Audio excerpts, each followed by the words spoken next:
Welcome to our last panel of the conference.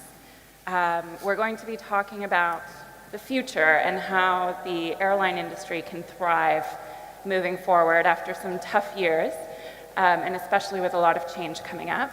My name is Joanna Pluchinska. I'm the European aviation and travel correspondent for Reuters. I'll be moderating today, but I think we're more interested to hear what you all have to say.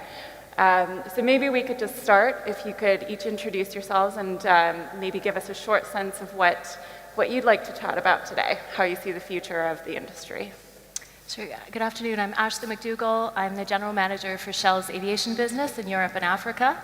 My team looks after the sales of fuels to our customers and also of decarbonization solutions. So we are a part of the sectors in decarbonization business unit in Shell, and we've committed to be a net zero company by 2050. We've also committed to 10% of the fuel that we supply to the aviation sector as being SAF by 2030, so I hope to be able to bring in that sustainability perspective to today's discussion and the producer perspective as well. So my name is Roland Baan. I'm the CEO of Topso. Topso is an 80-year-old company, a technology company, that is completely focused now on delivering technologies for decarbonization in the broadest sense. In this panel specifically, one of the things that we do is we are active in all types of SAF, from bio to power to liquids. We, for instance, we have about 140,000 barrels a day in the US of biofuels that we produce, which is probably the largest at the moment in the world. And we have just announced that with Cecil, we will start a joint venture that will be the only end-to-end pure-play SAF player in the world, for the moment, to build, own, and produce SAFs. You forgot to say the most important thing, which is that you are, or at least you used to be, a frequent flyer with Finnair. I still have my top tier. We should talk about that. That's good. That's good. So my name is Topi Manner. I'm CEO of Finnair, and Finnair, you might know that we run a network model, a commercial hub up in the north, a couple of 100 kilometers from the border of Russia. So we are hit by the double crisis, first the pandemic, and now the Russian invasion of Ukraine and the subsequent closure of Russian airspace. And we have needed to revamp our network quite a bit. And from where we are up north, there's not that much to fly to towards north. Besides the Finnish Lapland, which is a fantastic place for you to go. I recommend that warmly. So we have been pivoting our network to west. We have been, flying more to Middle East, and going around the Russian airspace. We have kept our foothold in Russia. But this has required tremendous transformation from us, tremendous adaptation from us, going through the double crisis. And coming back to the theme of this panel, future-proofing airlines, I don't know what the future is, but I sure know that it requires a lot of adaptation. And I think that we have a story to tell on that one. My name is Juan Montero. I'm the director of the Florence School of Regulation, the European University Institute. So as an academic, we do the usual research, training, but in Florence, we do something which is also quite unique. We hold these policy events. So we host stakeholders, authorities. Many of you have been with us, lots of familiar faces.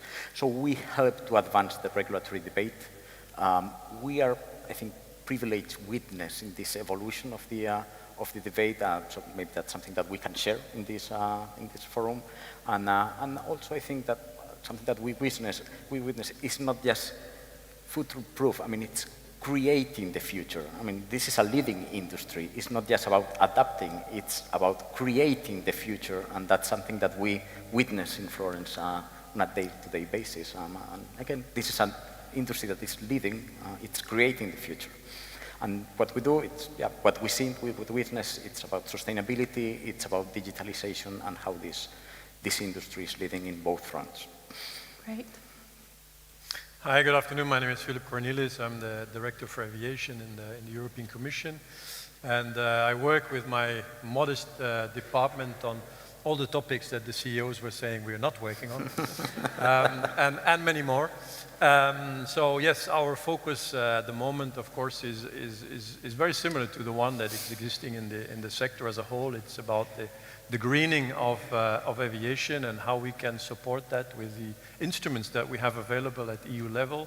But it's also still about ensuring that the internal market in Europe, of which we are very proud and has brought all the benefits that were rightly mentioned in the previous panel. We're also there to try to maintain the vibrancy and the competitive nature of that internal market is also an important focus. And I look forward to debate with a very interesting group, including a professor who's helping us to design policies, and most amazingly, to be on the same panel with energy people. That was not the case a few years ago. I think that's really interesting development, that the energy sector is now part of the aviation ecosystem in a way that was taken for granted in the past. Fantastic. And I'm not yet a frequent flyer, but hope to be. Sure, you're welcome. But the energy sector these days is part of everything, so. Yeah.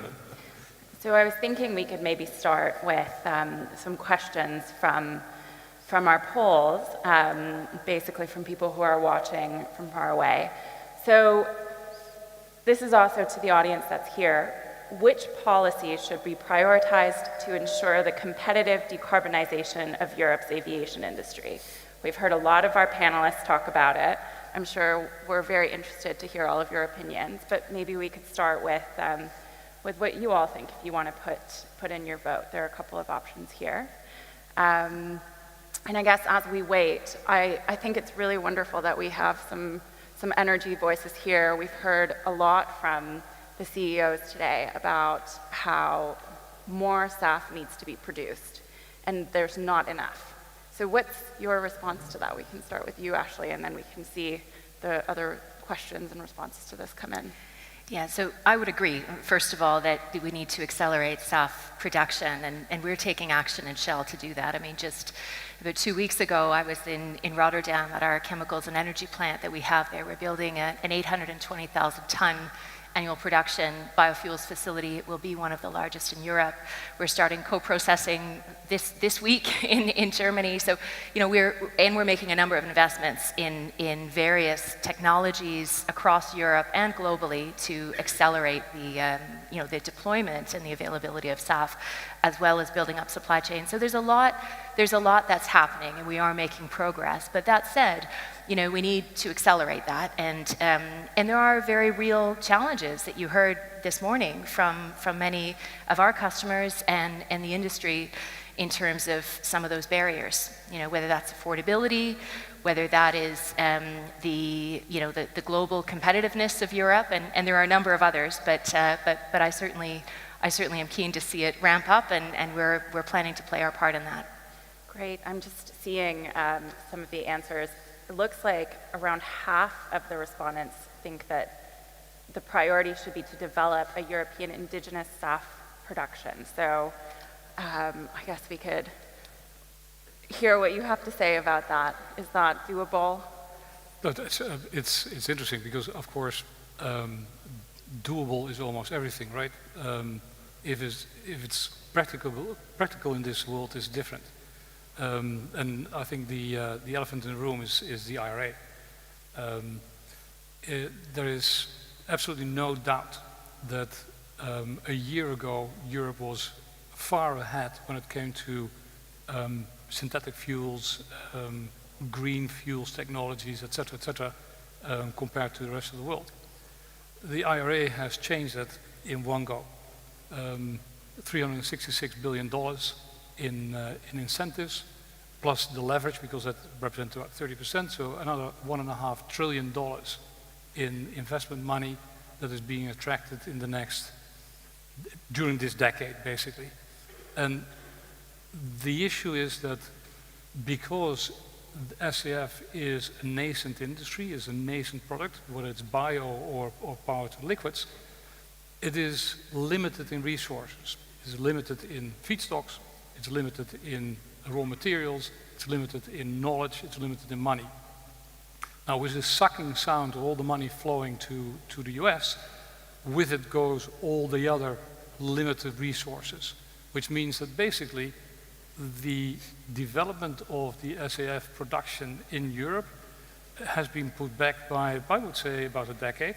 It will happen, like you are building, but if I look at our own plants, and if I look at some of our customers with whom we were actually planning to build stuff here in Europe, that is all at the moment delayed, and the focus is let's do it in the US.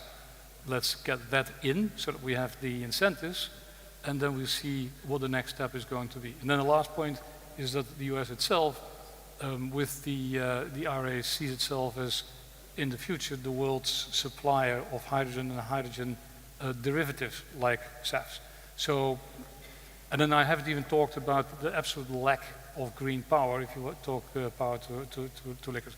So it's a very big discussion, and I'm not sure that the Commission really understands what the moving parts are here. Sorry to say, Philip. Maybe we can give the Commission a chance to give. Well, I'm first of all, I'm very happy to see that that this particular point is getting most attention from the audience. And there are many elements in that development of European indigenous SAF production. First of all, development of SAF production, that's already our common goal. And generally speaking, I think it's very good that partners around the world, including our friends across the Atlantic, are pursuing similar objectives of greening aviation and kickstarting the production of SAF outside California, where it was mostly confined up to now. So the point is we need to do the same in Europe.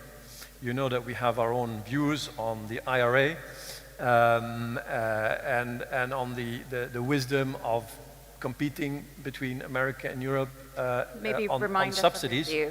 On subsidies when we are competing with other parts of the world and are very much in the same boat when it comes to competing with those other parts of the world. But that's an issue that goes far beyond the aviation sector and on which a general response is being put forward. I think on SAF, we do have a very strong policy in place in Europe that is a combination of regulation and incentives. Very often it's presented as if the Americans have only incentives and we only have regulation. It's not correct. We are putting in place mandates that are going to give a long-term security to energy companies to invest. I mean, giving a few years tax credit is nice, but it doesn't tell you what the long-term environment is. We try to create a long-term environment. Also for the more advanced SAF, such as e-fuels, we think that is very important, and this should become law this year if all goes well. But we also have incentives because the use of SAF will be exempted from ETS, will be eligible for additional support, which you can call a subsidy in the form of SAF allowances, which are free ETS allowances, and as we all know, ETS allowances is cash. And we've worked out that over the next 10 years, this already amounts to about 7 billion euros. So it's not negligible. And on top of that, our member states can put in place additional support schemes if they want. We have also raised the thresholds for support and aid at national level. So I think we are using both stick and carrot and incentives and regulation, and hopefully this will really kick off that production. And we need as much production as is possible. I mean. I would actually push back on you a bit in this one because the perception is reality in many things. And if we look at the regulation on the EU level, at least the perception, or my personal perception, the perception of the industry, perception of potentially many other industries is that Europe is quite heavy on regulation, relatively light on incentives, especially when you compare with the US. And to Roland's point, I think that IRA is a game changer in many ways on global level on this one. And I think that Europe really would need to think through that how Europe could incentivize further. For example, in the form of tax credits, the usage of SAF, and then definitely, as also this questionnaire points out, the production of SAF. But when we would be talking about production of SAF and incentivizing the production, then at least my take would be that the subsidies potentially should be very selected so that we could avoid an unhealthy competition in terms of state aid between Europe and US and then potentially other regions of the world. And maybe if I may add one point as well. You have to wonder who started the race on subsidy, right? We had IPSAI, Innovation Fund, Repower EU, etc. There was an equivalent 350 million euros available before IRA actually existed.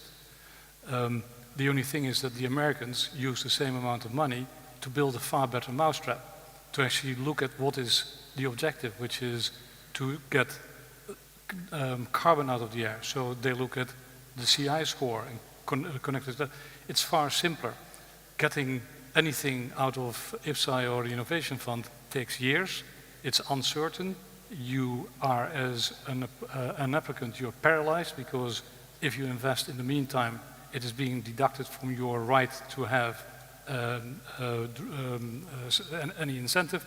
So it is just a poor building, and it is being outperformed by the same amount of money, but in an excellent building. And I think the best thing you can do is learn from it. So keeping that in mind, we're seeing so many airlines saying they're going to have 10% of their jet fuel be SAF by 2030. Is that realistic? Is that actually going to happen? Open question to anyone who wants to. Well, we hope so, and we're certainly trying. So, we have the same target. I know a number of our customers, IATA has the same target, and we were very pleased to see that adopted. What I would say is whether it's going to be 10% in Europe is a question or not, right? To your point, because the mandates are very helpful and definitely send a very strong signal and give longer term certainty. So there's no doubt about that.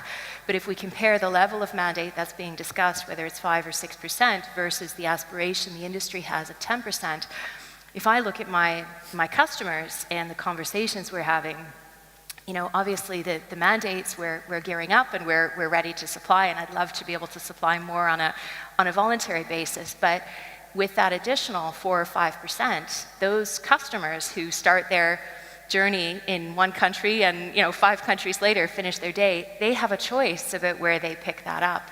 And right now, the stackable incentives that are available in the US, combined with the logistics advantages of having that relatively concentrated in the selective supply chain, and more, I would say, perhaps flexibility around feedstock or a lower cost in some cases. All of those things add up and will influence the decisions that customers make and the ultimate size of the industry in Europe beyond the mandates. And I think that's the debate, or that's the challenge or the opportunity rather that Europe has to say, okay, how much of that voluntary space and how much of that leadership do we want to take, recognizing that quite a lot has changed in the last few months. I agree with you that the IRA has changed things significantly. And if we do who needs to front the burden of that? Should it be the producers? I mean, many argue that the energy sector is doing very well right now, that they should be able to pay for kind of the expansion of this and take the leadership role. So share my views. I don't want to dominate here, but let's just put it into context, right? So if you look at the investment that's needed between now and 2050 to achieve the industry's goals of net zero, we're talking about $1.45 trillion. Yeah, that's billions every single year. And those are ATAG figures. And that is not something any one party can do alone, whether it's an airline, whether it's an energy company. It's really something that needs a sectorial approach. It needs a systemic approach to make sure that there's enough green energy, there's enough, the whole system works. If you end up with supply but no demand, it's very hard to convince investors that you should be building out capacity unless there's clarity on the fact that when you invest this billions, there's going to be a customer for it at the end of the day. So I don't think it's quite as simple as that. Yes, there's an investment needed, and it will cost more, and it's an investment that will be needed across the industry, and ultimately, the end consumer needs to contribute to that as well. But it's not something one party can address alone. So turning to the airline on the panel, is this something you can afford to invest in right now, Finnair specifically, given the other challenges that are going on? Is it fair to ask aviation to kind of also take a role in this? I mean, to be very forthcoming about the short-term challenges, the answer would be no. I mean, we have empty pockets, basically, as an industry also on the back of the pandemic. So this is a little bit of a kangaroo strategy from the aviation perspective. Big leaps with empty pockets. So that is something that really is needed. So I think that from my perspective, Ashley has a point that everybody needs to contribute. Aviation sector, airlines need to contribute. Consumers have their role in it. Definitely the regulators. But energy industry has, quite unprecedented resources for the time being, and we are talking about energy transition. So with that, the industry has an inherent responsibility, of course, in that one, and they also have the ultimate opportunity in making business with the new fuels. So therefore, I would also like to see them being proactive in this space. But then the regulators basically should be sort of greasing the development with the right kind of regulation, providing level playing field, global competitiveness for Europe, and then, as stated, providing the right incentives for usage as well as for investments.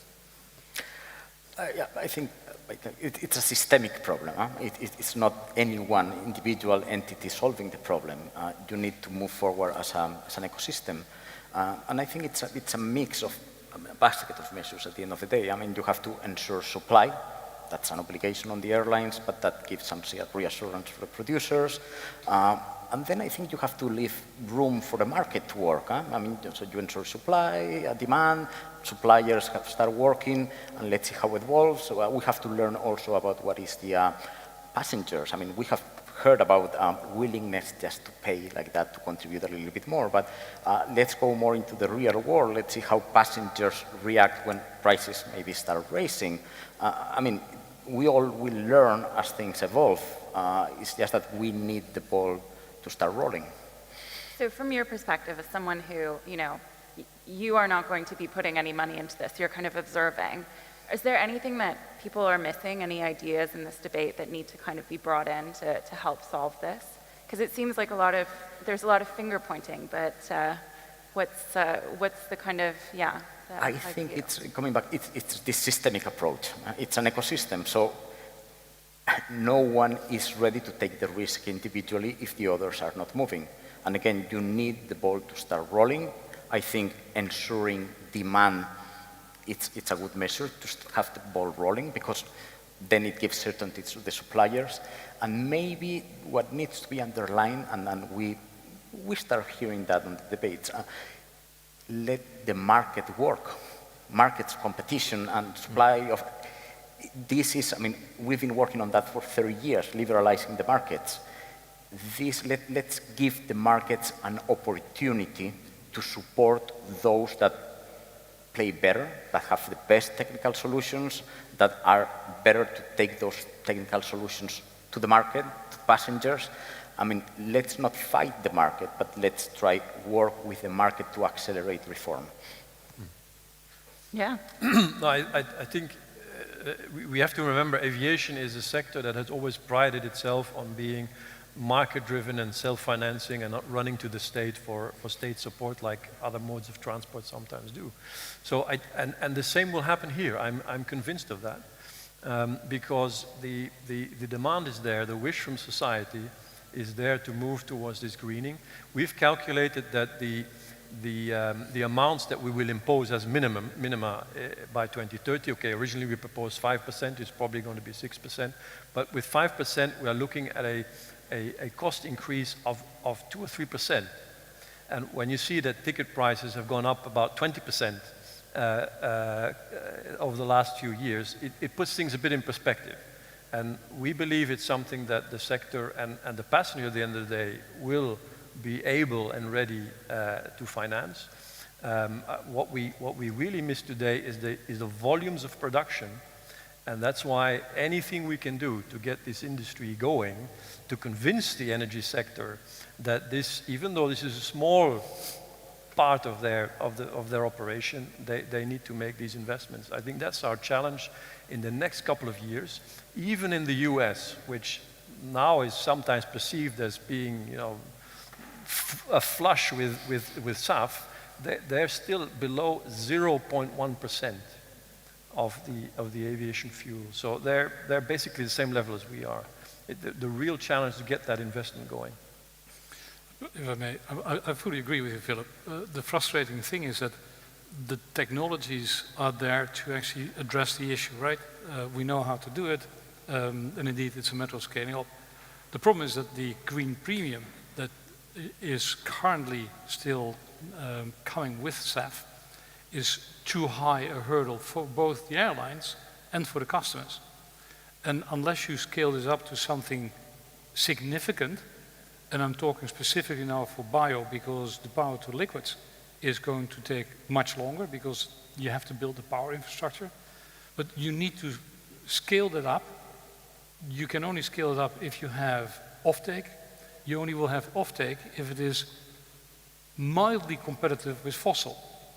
And if it's not mildly competitive with fossil, you will not get the offtake. Yes, it's no problem to take a little bit, like 0.5% into your mix. Doesn't move the needle. But when you want to have 30%, then of course it's impossible. You cannot afford to pay 3-4 times what it is. So it's a chicken and egg, and this is where the whole incentive scheme comes in. I'm not saying that I'm in favor of state aid and help and God knows what. On the contrary. But if you want to drive this, you will have to do something to enable the industry to scale up to the point where the cost curves start coming down. And otherwise, you will just keep on turning in this vicious circle that goes nowhere. Well, I mean, I have to disagree a little bit. At least as far as our refuel EU regulation will go, we will mandate a blending of 5-6% by 2030, going very quickly higher after that, 20% by 35 and onwards. This will be an obligation on the energy, on those who provide the fuel. So it's going to happen, otherwise there are going to be huge fines to be paid. It's a captive demand we are creating. A certain offtake that we are offering you that has been missing for the last 10-15 years. As you say, the technologies are very old, and the industry has been speaking about SAF for many years. Nothing has happened. So we are convinced, and we had very broad support for this until the IRA came and suddenly we had to come up with money, that this is the way to go, to create a beginning of scale in the industry with a guaranteed offtake that we are creating for you. If the industry will buy more, so much the better. I mean, if we can be at 10%, in a way, we are in a luxury discussion about who's going to be the first to reach 10%, the Americans or us. It's fantastic that we have this environment where people are competing for the highest possible SAF shares, and we will have that incentive in the form of ETS exemption and free SAF allowances also above the 6%. So that will be available for everybody, and it's going to be designed in a way, it's already designed in a way that the most advanced fuels like the e-fuels will receive the highest subsidy level and may actually be coming very close to the price of fossil jet fuel. But sorry, e-fuels, if you, for every million tons of SAF, you need about 5 gigawatts of electrolyzer. That means you need about 7, 8 gigawatts of green power. So if you want to have a meaningful amount of e-fuel, you're talking about 50, 60 gigawatts of, and it's still not a lot, right? It's only 10 million tons of electrolyzer and close to 100 gigawatts of green power. Currently, the world has only 500 megawatts of electrolyzer installed. And if you look at green power, we don't even put that much green power every year new into the European Union. So long as the doors are all open. It's not going to be, for the next 10, 15 years, it's not going to be that. Unless there is some incentive to do it. Otherwise, it doesn't work. So I guess we're kind of getting into, we're talking a lot about SAF, but what other solutions are there to decarbonize? Are there other realistic, shorter-term solutions? Here we have a question, or suggestion, I should say. Why not consider buying carbon removals in the near term? It's scalable, cheaper than SAF, safe, and will allow you to grow sustainably. I think you need all solutions to meet the challenge that we have ahead of us, and that includes. I mean, SAF is the main lever because it can reduce the emissions by up to 80%.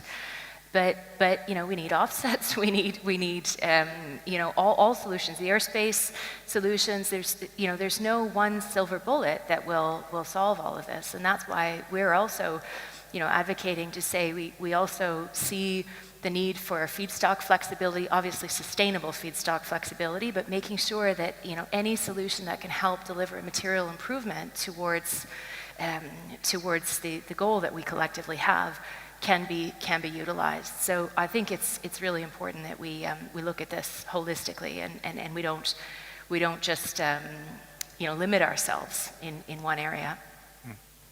I would definitely agree. I mean, all levers are needed, but still SAF is by far the single biggest lever.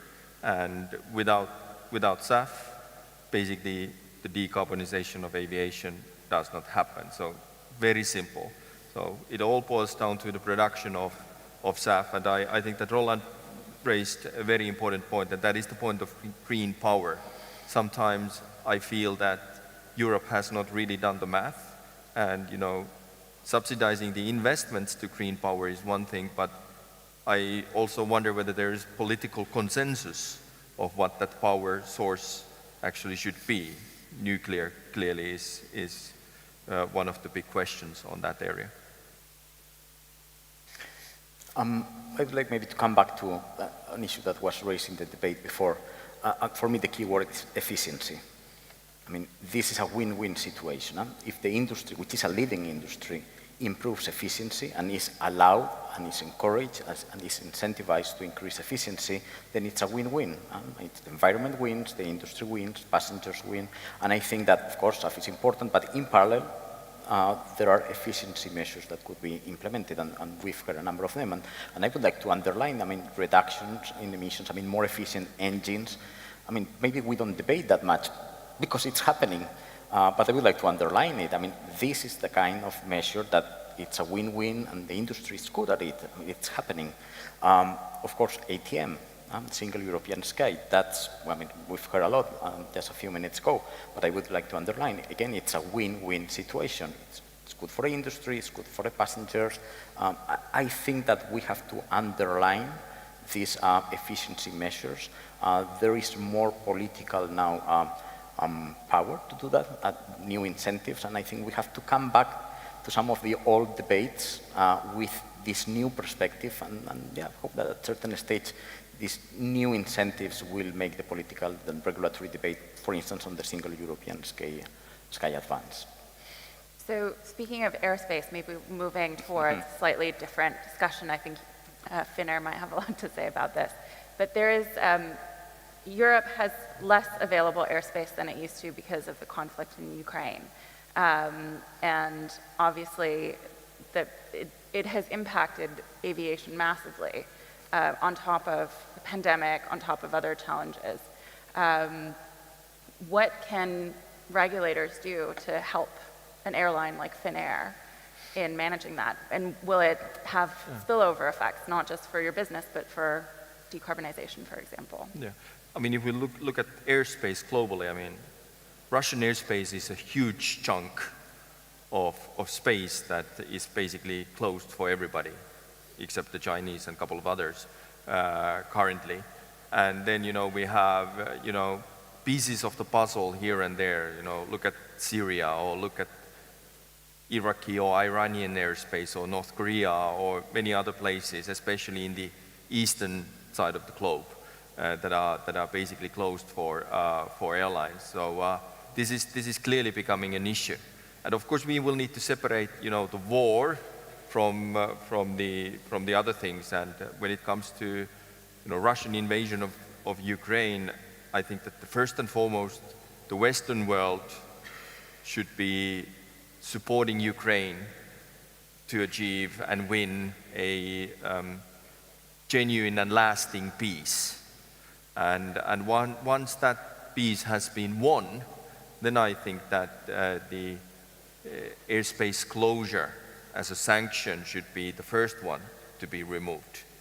Because clearly it's problematic. I mean, it's generating far more carbon emissions on global level than actually need to be generated. It's inconvenient for passengers, costly, uneven playing field between the European and Chinese carriers. So clearly, even though peace currently might seem like a remote possibility in Ukraine, then I think that the past 3 years have shown that quick changes can happen. So therefore, it would be good for Europe also to start to get ready for the eventuality that there will be peace and subsequent airspace opening. And then the other thing is that when we consider the other cases, the sort of politicization of airspace is something that we need to get rid of. We have been seeing incidents like Belarus incident previously, a couple of years back, single European skies, and the sort of, opposition for that is also a form of politicization of airspace. So we are seemingly not getting our hands around this particular topic. And it is costing us CO2 emissions today. So we have a question for Philip on here, and touching on single European skies. What are the big hurdles there, and what needs to be done to move that forward? Sorry. No, first of all, I think we have to have a lot of sympathy and admiration for Topi and Finnair, who've been twice hit, first by COVID and the closure of Asian traffic, and now by the impacts of the Russian invasion. And it's great to hear him say that we have to put support to Ukraine first, and make sure that there is a just outcome to this conflict. So we are indeed constrained, and about 20% of our normal airspace, not to mention the external airspace over Russia, but about 20% is not available. But we have to accept this. This is a price to pay for our support to Ukraine. Luckily, it has not affected so far consumer confidence in Europe. I think there was a big fear that this would happen. It hasn't happened. So there we have to really hold the line and continue the joint work and try to manage the situation with the help of the Eurocontrol network manager, who is doing a great job, did during COVID. The years before that were very tough. If you remember, to 18, 19, we had a lot of problems of delays. And now they will also need to help us to manage the rerouting of traffic to the best of our ability. That's why for us, the network manager is a very important player in Europe, and it's beyond my understanding why the member states, or at least part of the member states, don't support this role of the network manager when we're talking about the single European sky again. So it's a big frustration for us that this file is not moving forward.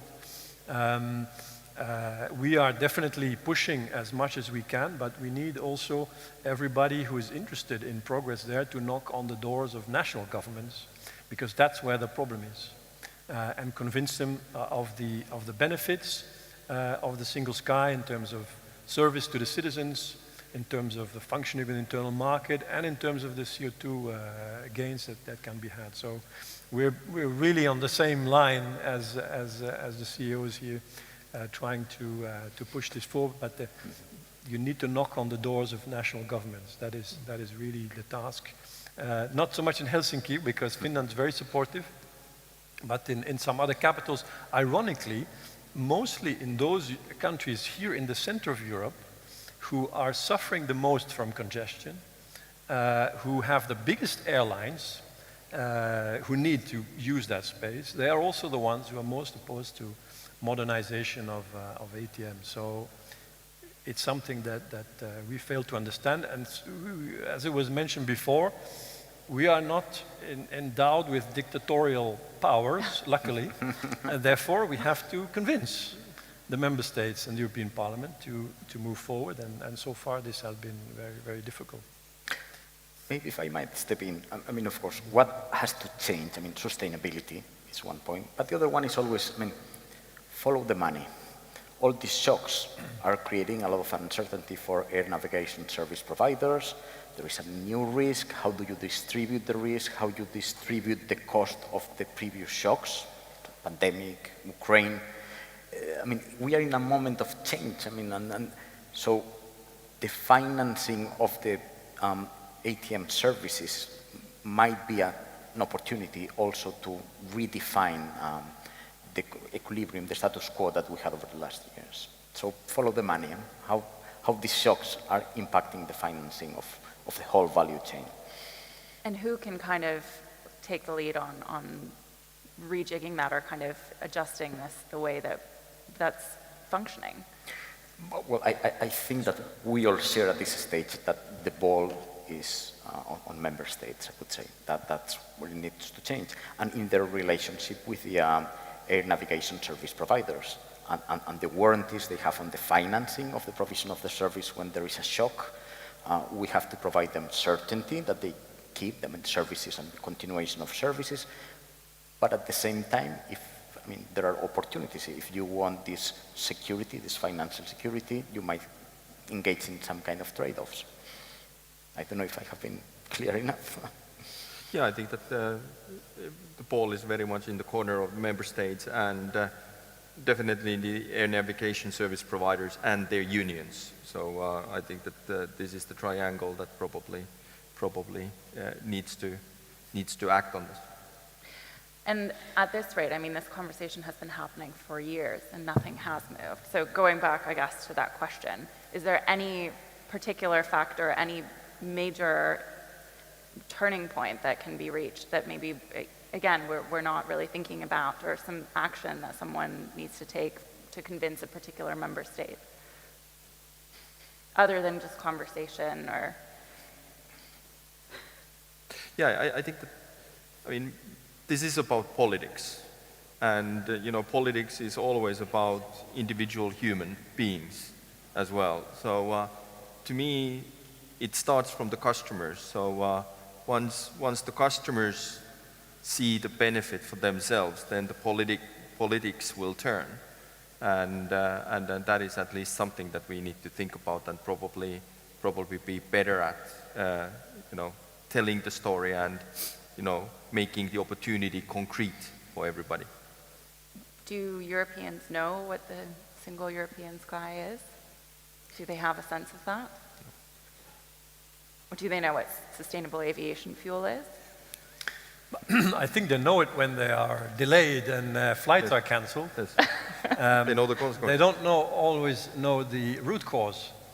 And this is part of the difficulty for us to communicate also at the political level, that action needs to be taken at that level. It's the same with emissions. To get the argument across that there's up to 10% of emission reduction to be harvested from efficient flying, it's very hard to get this across when you're talking about ATM, or to also let's say, incentivize the air navigation service providers to try to help us to achieve those 10%, because they don't have any direct benefit. It goes a bit back to follow the money. They don't get more revenue if they save 10%. The 10% is then the gain for the airlines who save the fuel. So we have here a collective action problem as well as an explanation problem to get this message across. And if anybody has good ideas to say more or do more things, then please come forward. Sometimes the persons who ask a question actually have the answer. And they want to share it. It's really interesting. Something. It's true that when you're talking about ATM, we had an event just a few days ago in Florence, and the reaction, and I have to share, even in this room, it's, oh, that's very technical. So, and it's very technical, but behind the technicalities, there are economic incentives, there are very clear effects, and I think we have to close the loop. We have to close the loop with the general public, with everyone that, yeah, it's very technical, but at the end of the day, it's just a service that has to be delivered, there are incentives, and I think that we have to close that loop with the general public so that everyone understands why this is a relevant debate, and not just technicalities. And probably we need to ask ChatGPT to solve this. So. I mean, I think we can talk about ChatGPT. Are airlines looking into ChatGPT as a potential tool? Is that something that could change the landscape, going in a completely different direction? But we're talking about the future here, so. We are looking at that, definitely. So, I mean, on a number of fronts. I mean, of course, the obvious fronts, like customer service and, you know, how that could be automized with, you know, wiser chatbots and so forth. But then there's a completely different use case, I guess, in terms of ChatGPT in terms of coding for digital services, how to make the coders more productive, you know, and all sorts of like things like that. And then also in terms of strategy, I mean, be that single European skies or be that whatever, I think that, you know, the boardrooms and the management meeting rooms could greatly benefit of using ChatGPT as a form of data-driven decision-making. And then this is, for example, something that our airline is currently piloting on. So I think that there are a number of use cases, and a lot of things are happening in this space, and it goes far, far beyond the normal digitalization. Now we are in the automation world in many ways, and the bottom line is that artificial intelligence is now becoming tangible, and something that actually can be used to create sort of very concrete, immediate term business benefits. Does that mean Finnair will have fewer employees soon? No, it could mean. I mean, let's take, I mean, for example, the way we are offering, you know, customer service in contact centers. So clearly, I mean, I think that the sort of trend in airlines has been that airlines have been, you know, putting contact centers to lower cost countries, you know, be that in Asia or India or whatever. And actually now the tide might be turned.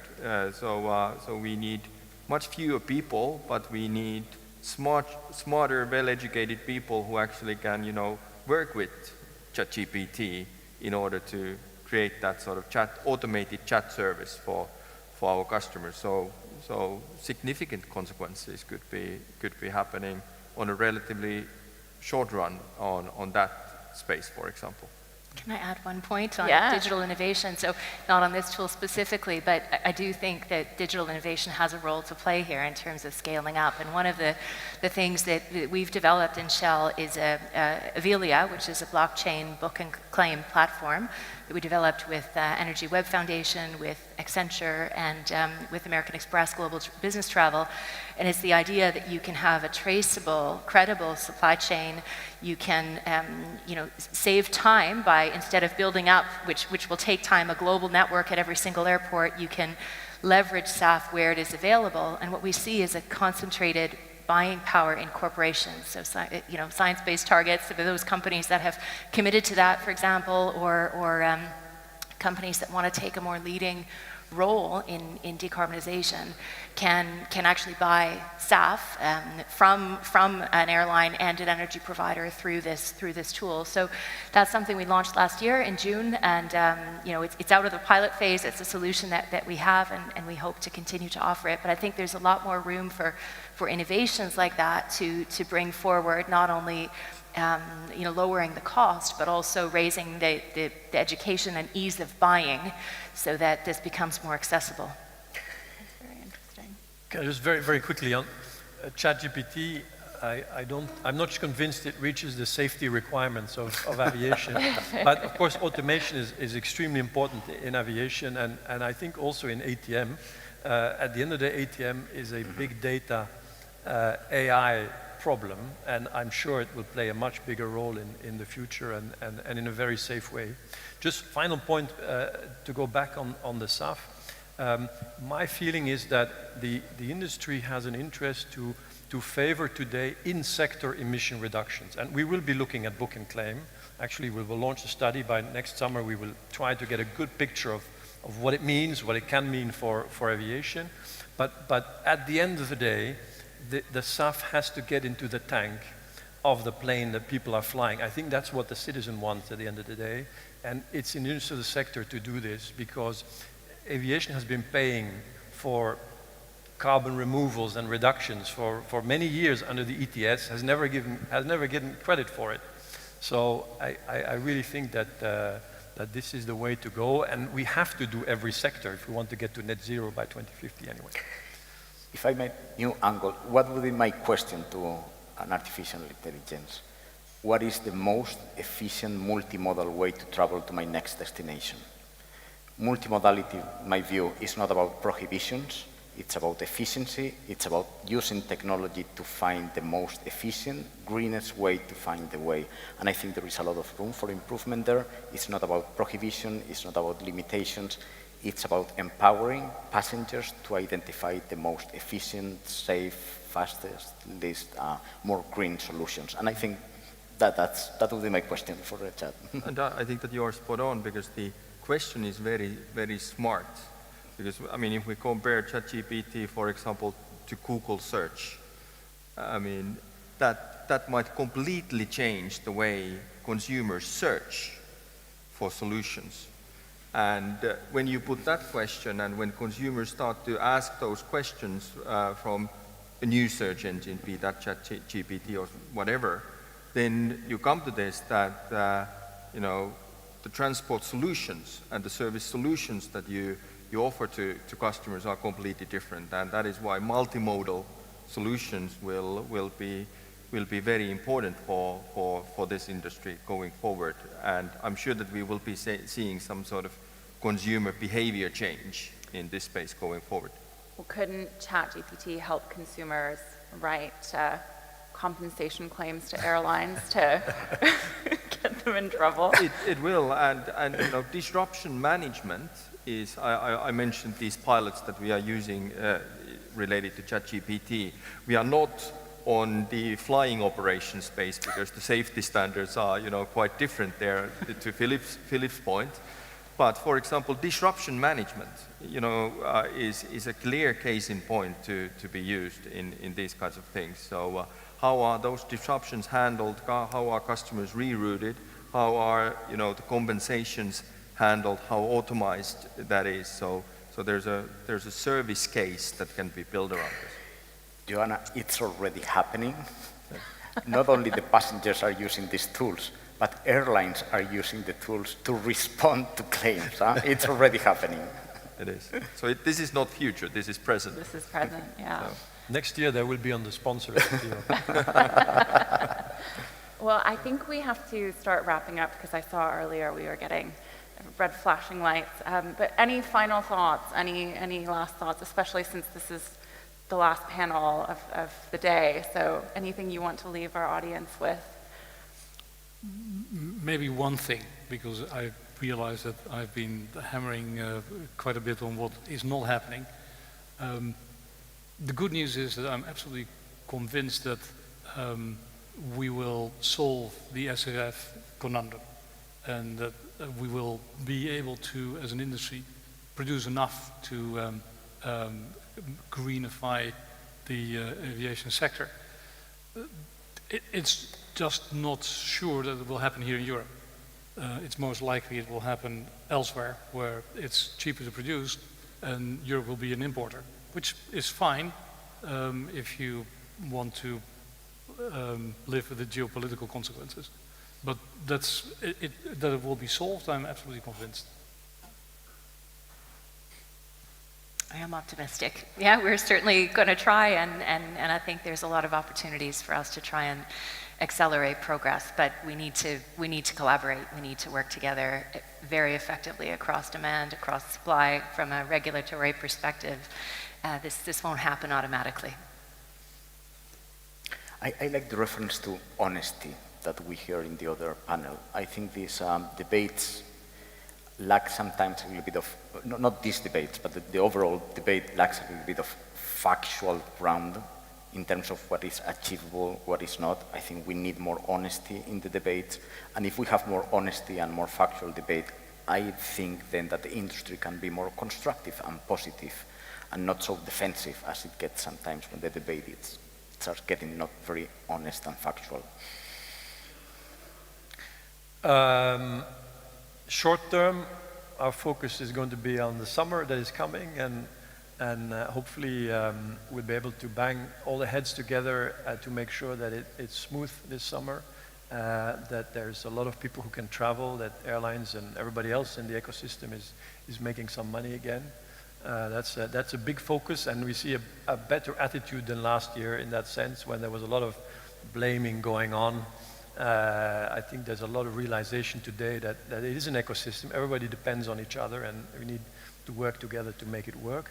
Long term, of course, the only topic is greening, and on top of that list is SAF. Second on the list is ATM. On top of the list is SAF, and I'm of course more optimistic. I think we will have in Europe a very big SAF production. We expect, at least in our impact assessment, we expect that there's going to be huge jobs and energy security benefit to be had, 100,000 extra jobs by 2040 and 200,000 by 2050 in production, not aviation. We think this will happen despite some short-term discussions on who has the best measures. This is a longer-term issue, and I'm quite optimistic that this will help aviation, help our energy security, and create jobs. It's a huge opportunity.